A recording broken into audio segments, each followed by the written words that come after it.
Hello everyone and welcome back to VLADA'S place. I love having you with us and I so enjoy sharing a lifestyle of a home cooking and well-connected families and communities. I'm hosting a dinner tonight and I want to surprise my friends with this classic sandwich. Start, we're gonna need a large crock pot with some onions, celery and bay leaves, and also a well-seasoned pork shoulder. I have a little bit of pepper, salt and garlic powder on it. One thing to keep in mind is the size of the pork shoulder versus your crock pot. And half a teaspoon of water, just enough moisture to get the roast going. A quick drizzle of olive oil.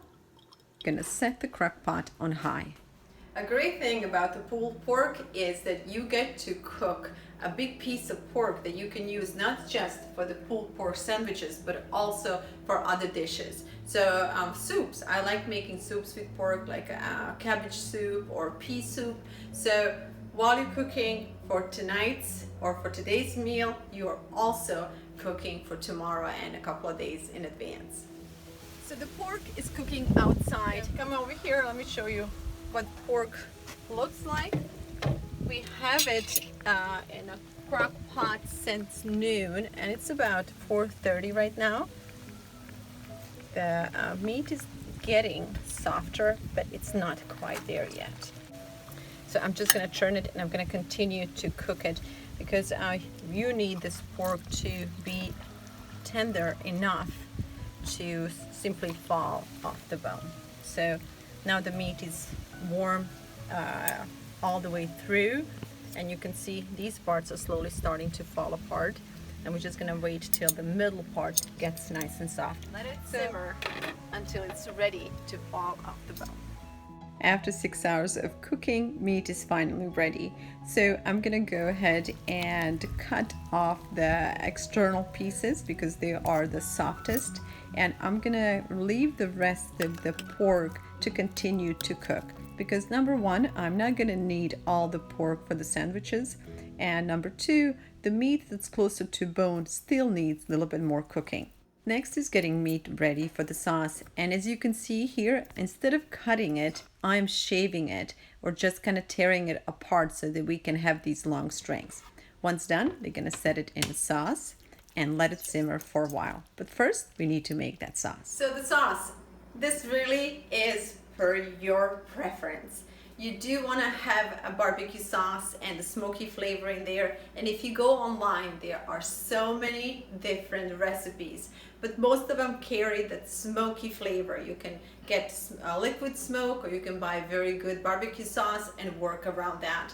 So my secret is this special chili, it's actually smoked paprika, it's a chili salt. And so it's gonna add a little zip to it and also a whole lot of smoky flavor. So the most important thing is work around your own taste buds. So I'm working with two different crock pots.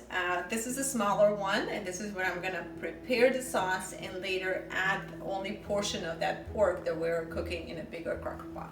So we're going with a cup and a half of barbecue sauce, about a quarter cup of apple cider vinegar, a tablespoon of molasses, and a tablespoon of honey. This is a very dark molasses and it's just gonna add extra flavor. A teaspoon of granulated garlic, a half a teaspoon of smoked paprika, a tablespoon of this chili garlic sauce. This is about the tablespoon that we have inside that bottle, so I'm not going to even bother to pre-measure. A lot of black pepper, maybe almost a teaspoon or maybe 3/4 of a teaspoon of black pepper. You're gonna need about a quarter cup of brown sugar, but since I don't have the brown sugar, I'm just gonna use this cane sugar And I'm gonna add a touch more of molasses, but brown sugar will work better. Tablespoon of mustard, or even more. You can do even more if for your taste. At least this is a heaping teaspoon of mustard. Okay, and about a teaspoon of sweet paprika. Now, only thing that's missing is Worcestershire sauce, and I hope I'm saying this right, but I don't have it. But if you do have it in a house, it's a great thing to add, and you can add about 2 tablespoons of the Worcestershire sauce to the mix. Okay, mix it all well, and then we're gonna bring this on a low temperature. We're gonna let all these flavors come together. Once you have all the ingredients well mixed, try it and see if the sweetness and versus savory and acidy flavors, if it's all there, and if you're happy with with your sauce. I like our sauce. It tastes really good. It's really peppery and really spicy, so I hope my company would like it. It's burning right here. Well, not that much. Now we're gonna let the meat simmer for about 30 minutes to an hour on a low temperature. I like serving our sandwiches on a lightly toasted bun, and to keep the bread crispy, I use a leaf of lettuce to separate the meat from the bread. Top it with your favorite coleslaw, and you are ready to serve.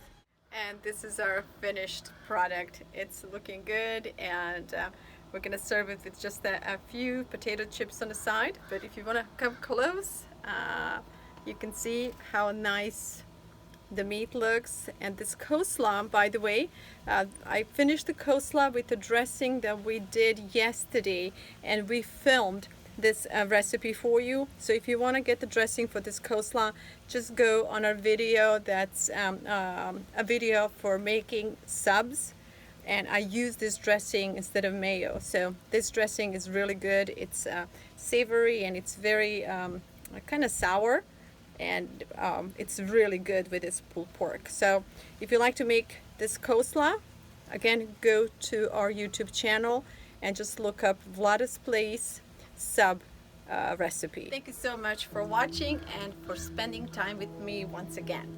I hope you like this recipe, and if you do, please send us your likes, because with your likes we're able to promote this video to other families, and we're hoping to get people excited about cooking once again. So until the next recipe, please take good care of yourself and those around you, and if you like what we're doing, subscribe. Thank you so much, and I'll see you soon again. To find out more about my mission behind this YouTube channel and about my charitable organization called VLADA'S Seeds of Life, please visit VLADAV.com.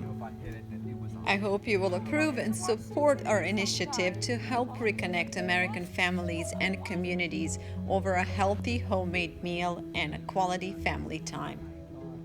Also watch us on your public access television station and our positive family program called Cooking and Kids. Thank you for watching, and we'll see you soon again.